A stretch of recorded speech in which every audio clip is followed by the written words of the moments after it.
I said in a recent visit to Dearborn, I think that if you can play church bells, you can pray the call to prayer. Isn't it okay for Muslim Americans to broadcast a call to prayer? But Matt went nuts and said Christianity built this country. Islam did not at all in even the slightest way. That's why we can have our church bells. To which I responded, 1 in 3 of the slaves who built this country were Muslims. They were here long before the Walsh family arrived. You'd know that if you'd studied history, but I know MAGA has an issue with studying.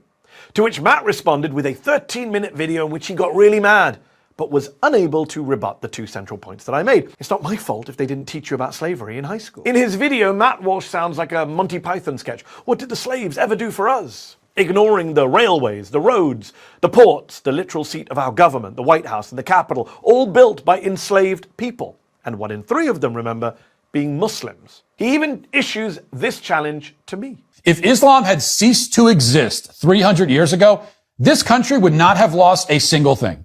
There is not a single good thing about our country that we would not have if not for Islam. And if you doubt that, then go ahead and give me an example of the great gift that Islam has given to this country since its founding. Has he never heard of the Golden Age of Islam, which helped fuel the Renaissance and the Enlightenment in Europe, which of course then helped produce the American founding fathers? Has he ever gotten off of the internet and read a book?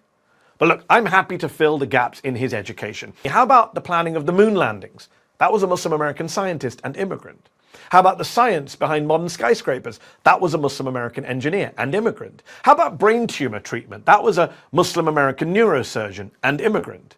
Just this year, the Nobel Prize for Chemistry went to, among others, a Palestinian American Muslim immigrant whose research Matt could never possibly understand and whose work could help tackle man-made climate change, which Matt doesn't believe in. Because Matt Walsh's knowledge of science is right up there with his knowledge of history.